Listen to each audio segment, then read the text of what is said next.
Da mesma forma que a Bíblia nos traz a lista dos 10 mandamentos, que são as regras mais primordiais, as mais essenciais, as quais a gente realmente deve respeitar a qualquer momento, nós também temos as 10 regras mais essenciais do mercado de ações, que nós também chamamos de mandamentos. Então, estes 10 mandamentos do mercado de ações são os que norteiam a nossa exposição diante dos mercados, a nossa análise dos ativos, e são as 10 regras que realmente a gente, em nenhuma hipótese, em nenhum contexto, deve relativizar e muito menos se esquecer delas. Então, roda a vinheta e vem conosco nessa.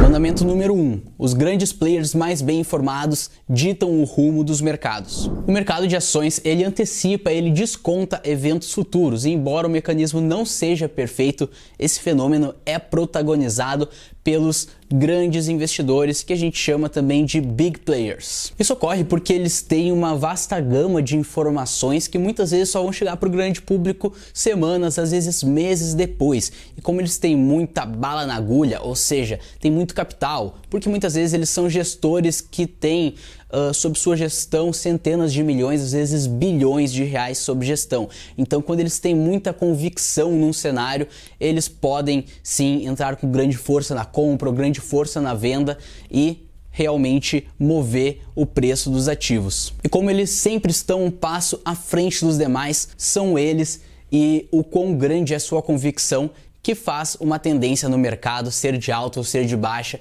e também dita a intensidade que ela ocorrerá. Mandamento número 2. Períodos em que o mercado está caro coincide com grande alocação no portfólio dos iniciantes. Então nós temos um modelo de valoração que dita quão caro ou barato está o mercado de forma geral, e a partir desse modelo a gente consegue projetar se o mercado dará bons ou maus retornos no longo prazo, pensando em 10 anos para frente. E o que a gente nota a partir da análise estatística é que os momentos em que os iniciantes, os investidores individuais estão com uma grande alocação de ações no seu portfólio, coincide com baixos retornos no longo prazo. E o inverso também é verdade. Quando os investidores individuais estão com poucas ações no seu portfólio, então digamos que a cada 100 mil reais de patrimônio eles têm 25% em ações, é uma alocação baixa, né? Isso coincide com retornos altos no longo prazo. E já quando, por exemplo, a cada 100 mil reais que eles têm de patrimônio, eles estão 50, 60 mil no mercado de ações, ou seja, uma grande alocação em ações, coincide com retornos medíocres no longo prazo. Então, sempre se lembrem, investidores individuais com muitas ações quer dizer um mercado caro. Investidores individuais com poucas ações no seu portfólio significa um mercado barato. Mandamento número 3. A presença maciça de pessoas físicas na bolsa costuma coincidir com os capítulos finais de um mercado touro, ou seja, de um ciclo de alta. Consequência do mandamento anterior, a presença maciça de pessoas físicas operando no mercado de ações tende a coincidir com os capítulos finais de um grande ciclo de alta. Então, quando chega aquele momento que tu vai lá para o trabalho, para a universidade, enfim, e aí tu vê teus amigos começando a falar que estão operando na bolsa, aí daqui a pouco tem um churrascão clássico de família lá no domingo, aí tu chega lá, tá aquele teu tio que nunca investiu na vida, tá dizendo que tá interessado em começar a investir em ações e tal. Quando começa a chegar neste nível de otimismo, de euforia, que o mercado de ações vira um consenso por parte da população em geral, costuma coincidir com os capítulos finais de um mercado touro. E os iniciantes costumam começar a investir no mercado guiados por opiniões de amigos, de influenciadores, da mídia, que pode estar dizendo que o mercado de ações tem trazido bons retornos, e isso acaba se tornando uma armadilha, né? Porque eles decidem aumentar a exposição, ser mais agressivo, justamente quando o mercado de ações já subiu bastante, que já é um consenso que ações é um bom investimento, e isso costuma coincidir justamente com os momentos em que o risco é mais elevado. Mandamento número 4, e este é muito importante, e diz o seguinte: o mercado te fará duvidar do óbvio. Por alguma razão que somente o behaviorismo, a psicologia comportamental conseguem explicar, um contingente expressivo de analistas, gestores e pessoas renomadas no mercado financeiro pronunciaram às vésperas da crise a seguinte frase, abre aspas, desta vez é diferente, ou em inglês, this time is different.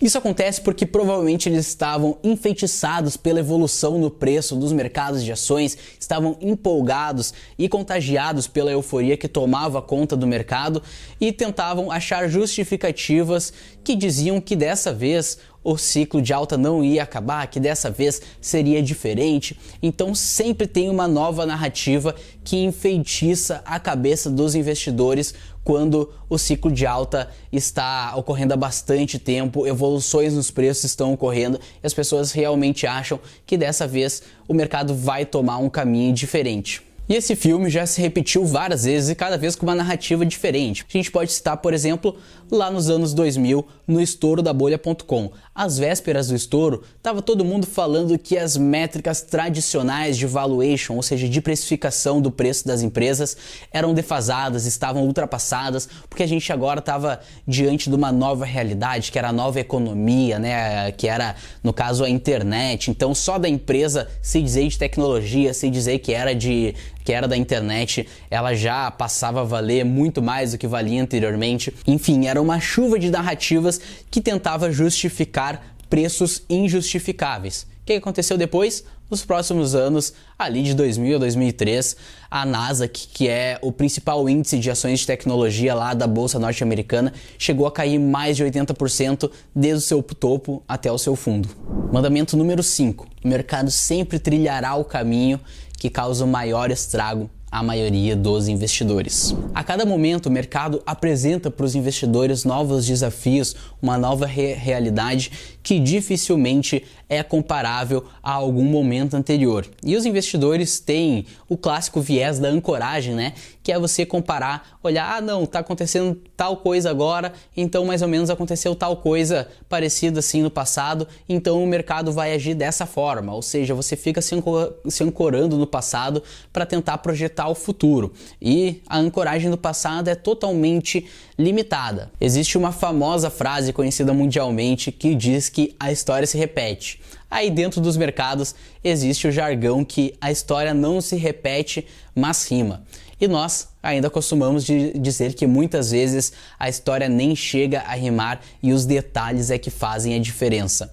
E sem compreender isso, muitas vezes os investidores dão um grande valor a comparações do passado, achando que no futuro vai ser igual e acabam armando uma armadilha contra si mesmos. Mandamento número 6. Para o investidor ser bem-sucedido no mercado, ele deve combater os seus demônios cognitivos. A avalanche de informações nas redes sociais e na mídia que só abraça as teses depois dela já ter virado unanimidade, muitas vezes mais confundem, mais geram ruídos do que realmente esclarecem e trazem sinais importantes para o investidor. Isso acaba resultando nos desvios cognitivos que nós chamamos de vieses, que muitas vezes distanciam o investidor da decisão ótima. As finanças comportamentais têm prestado uma inestimável ajuda nesse sentido, listando alguns vieses, alguns demônios cognitivos dos investidores, como o excesso de confiança. Quando tu comprou uma ação, ela tá subindo bastante, e tu entra nas redes sociais, tá todo mundo falando essa ação vai bombar e tal, tu acaba deixando de lado uma análise minuciosa e simplesmente vai na onda ali da manada. Existe também o viés da atenção limitada, né? Que basicamente tu pega uma coisa que aconteceu no passado, que aconteceu no momento e acha que sempre vai acontecer aquilo. Existe também o viés da confirmação, que é simplesmente tu olhar somente as coisas que confiram a tua tese inicial. E para não serem punidos pelos seus vieses, os investidores devem realmente conhecê-los e identificá-los para assim conseguir domá-los, e sempre se lembrando de também ter uma metodologia tão rigorosa e tão objetiva quanto possível, para tu conseguir mitigar a tua opinião pessoal, né, e realmente focar em algo sólido, com regras claras e que se provou eficiente ao longo do tempo. Mandamento número 7. São as mudanças nas expectativas coletivas que movem os mercados. Então, os investidores muitas vezes se confundem pensando que é o nível atual dos lucros ou dos indicadores econômicos que vai fazer o mercado subir ou cair. E isso é completamente errado, porque o mercado está sempre olhando para frente, ele está sempre olhando nas mudanças no cenário, então ele se move a partir dessas mudanças. Então, pouco interessa se a empresa está dando lucro ou prejuízo hoje. Pouco interessa se a nossa economia está ruim ou está boa. O que vai fazer o mercado realmente subir ou cair no médio e longo prazo são as mudanças nas expectativas coletivas. Então, se a economia está boa hoje, mas vai ficar mais ou menos estacionada para os próximos tempos, para o próximo ano, provavelmente o mercado de ações ele não vai subir muito de preço. Já se a economia, por exemplo, está muito ruim, aí a gente está numa recessão extrema, mas vai ter alguma evolução, mesmo que a evolução não vá ser para uma economia excelente, mas vai sair da extrema recessão para uma recessão mais amena. Só de estar havendo essa mudança evolutiva nas expectativas já possibilita que o mercado de ações engrene num ciclo de alta. Então, fique bastante ligado. Pouco interessa o nível atual dos indicadores econômicos e dos lucros das empresas, mas sim a evolução deles aí para os próximos meses e para os anos seguintes. Mandamento número 8. Os instantes de baixo risco são aqueles em que o investidor deve tirar o maior proveito possível. Tornou-se popular até porque realmente é uma regra das finanças tradicionais que quanto maior o risco, maior o retorno. Já para o nosso método, que é o método das 4 dimensões, que é uma abordagem criada pelo meu sócio e também cofundador da Quiet Financial, Jarbas Gamboge, nós estabelecemos o contrário. Quanto maior o risco, menor o retorno. E quanto menor o risco, maior é o retorno. Então nós avaliamos o risco do mercado a partir da análise das 4 dimensões, né? Então nós analisamos a valoração para ver se o mercado está caro ou barato. Nós avaliamos os indicadores econômicos para ver se a economia está progredindo ou regredindo. Também temos a avaliação do sentimento dos investidores para ver o grau de propensão ao risco deles.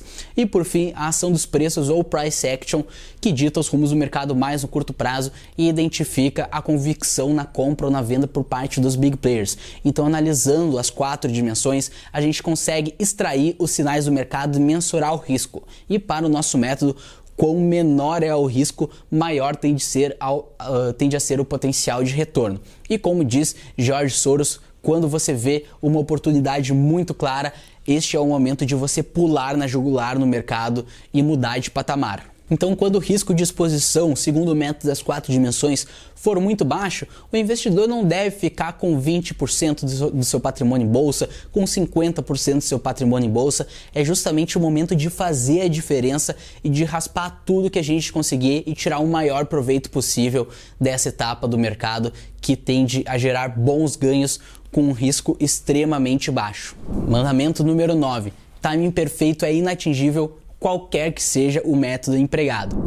Então, não fique muito preso a isso de eu tenho que comprar exatamente no fundo e vender exatamente no topo, porque realmente acertar esses pontos de inflexão do mercado é uma tarefa muito difícil, para não dizer impossível, e provavelmente quando tu acertar vai ser mais uma questão de sorte do que realmente tu ter conseguido prever o momento exato da inflexão.